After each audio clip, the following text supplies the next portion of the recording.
ನಮಸ್ಕಾರ ಎಲ್ಲರಿಗೂ, ನಾನು ನಿಮ್ಮ ಪ್ರೀತಿಯ ರಾಯಚೂರು ಹುಡುಗಿ. ತಮಗೆಲ್ಲರಿಗೂ ಅಮ್ಮ ಅಡುಗೆ ಮನೆ ಯೂಟ್ಯೂಬ್ ಚಾನಲ್ಗೆ ಸ್ವಾಗತ ಸುಸ್ವಾಗತ.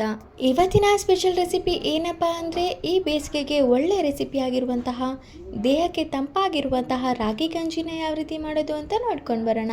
ಮೊದಲಿಗೆ ಈ ರಾಗಿ ಗಂಜಿನ ಮಾಡಲಿಕ್ಕೆ ಒಂದು ದೊಡ್ಡ ಪಾತ್ರೆನ ಇಡ್ತಾ ಇದ್ದೀನಿ. ಆ ಪಾತ್ರೆಗೆ 2 ಲೀಟರ್ಸ್ ನೀರನ್ನು ಹಾಕ್ತಾ ಇದ್ದೀನಿ. ನಾನಿಲ್ಲಿ ಸ್ವಲ್ಪ ಜಾಸ್ತಿ ಕ್ವಾಂಟಿಟಿಯಲ್ಲಿ ಮಾಡ್ತಾ ಇದ್ದೀನಿ. ನೀವು ಕಡಿಮೆ ಕ್ವಾಂಟಿಟಿಯಲ್ಲಿ ಕೂಡ ಮಾಡ್ಕೋಬಹುದು. ಆಗ ನೀರನ್ನು ಕಡಿಮೆ ಹಾಕೋಬೇಕು ನೋಡಿ. ಅದಾದಮೇಲೆ ರುಚಿಗೆ ತಕ್ಕಷ್ಟು ಉಪ್ಪನ್ನು ಕೂಡ ಹಾಕ್ತಾ ಇದ್ದೀನಿ. ನೀರನ್ನು ಚೆನ್ನಾಗಿ ಕುದಿಲಿಕ್ಕೆ ಬಿಡಬೇಕು. ಹಾಗೆ ಮತ್ತೊಂದು ಕಡೆ ಒಂದು ಚಿಕ್ಕ ಪಾತ್ರೆನ ತಗೊಂಡು ಆ ಪಾತ್ರೆಗೆ 1 ಕಪ್ಪಷ್ಟು ರಾಗಿ ಹಿಟ್ಟನ್ನು ಹಾಕ್ತಾ ಇದ್ದೀನಿ.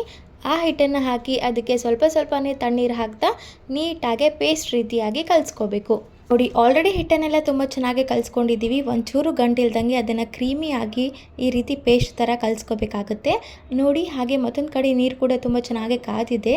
ಇದೇ ಹಂತದಲ್ಲಿ 1 ಟೇಬಲ್ ಸ್ಪೂನಷ್ಟು ಜೀರಿಗೆನ ಹಾಕ್ತಾ ಇದ್ದೀನಿ.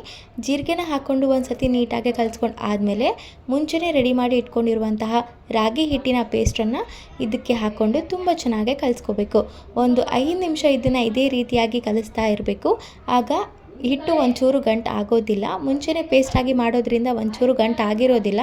ಬಟ್ ಆದರೂ ಮತ್ತೊಂದು ಸತಿ ಈ ರೀತಿ ಕಲಿಸ್ತಾನೆ ಇರಬೇಕು. ಅದಾದಮೇಲೆ ಒಂದು 3 ರಿಂದ 4 ನಿಮಿಷ ಹಿಟ್ಟನ್ನು ತುಂಬ ಚೆನ್ನಾಗಿ ಕುದಿಸ್ಕೋಬೇಕಾಗುತ್ತೆ. ಆಗ ಸಖತ್ ಟೇಸ್ಟಿಯಾಗಿರುವಂತಹ ರಾಗಿ ಗಂಜಿ ಕುಡಿಲಿಕ್ಕೆ ರೆಡಿಯಾಗಿರುತ್ತೆ. ನೀವು ಜಾಸ್ತಿ ತೆಳುವಾಗಿ ಮಾಡ್ಕೋಬೋದು ಅಥವಾ ಸ್ವಲ್ಪ ಗಟ್ಟಿಯಾಗಿ ಕೂಡ ಮಾಡ್ಕೋಬೋದು.